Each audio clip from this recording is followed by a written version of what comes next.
time ago, Catholic bishops voting overwhelmingly to establish guidelines on the meaning of Holy Communion, possibly opening the door to denying the Eucharist to President Biden, the second Catholic president in history, as well as other openly pro-choice politicians. Here is the president's response just minutes ago.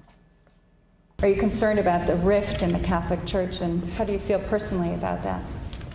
That's a private matter, and I don't think that's going to happen. Thank you. Well, let's bring in news and religion analyst Jonathan Morris, who served as a former Catholic priest. Always good to see you. Great to have you, Jonathan. Thank you. This is not a private, because obviously, Shannon, sorry to cut you off. This is obviously not a private issue because we're talking about it right now, and President Biden knows that.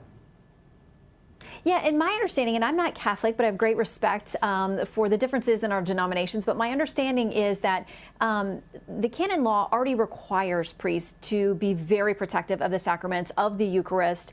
This is a decision they have to make, and I got to imagine it's really difficult if you have a parishioner who is part of your flock, who comes to participate in any of the sacraments, but you know publicly they're in direct conflict with church doctrine. How do you handle that?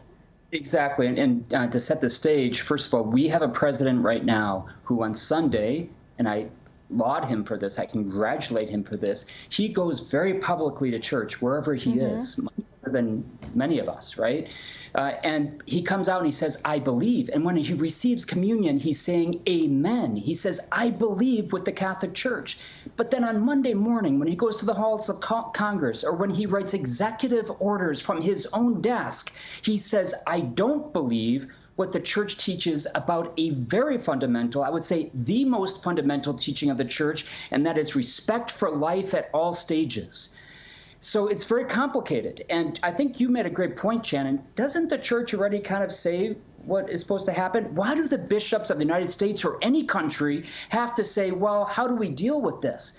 In fact, I would say it is the role of the Pope, Pope Francis. You have one job, I would say, one main job, and that is to explain the church's teaching on fundamental issues and how that relates to practical situations. And so the bishops are left in this very strange situation. Do we deny him communion? I don't think any of us want priests up there deciding who is a saint and who's a sinner. It's not about that.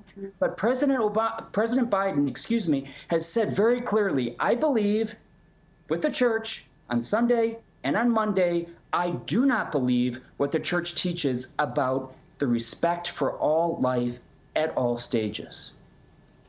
I think we have a statement in from about 60 Democratic members of Congress expressing their concern over this and saying, you know, we don't want to see that this becomes a public situation where people are being told that they cannot come and take part in their faith. And as you said, it is, I think, very encouraging for a lot of people to see that the president is in church. He's attending Mass on a very regular basis. I pray for him. I pray for every president that we have, that God would guide them and protect them and give them wisdom.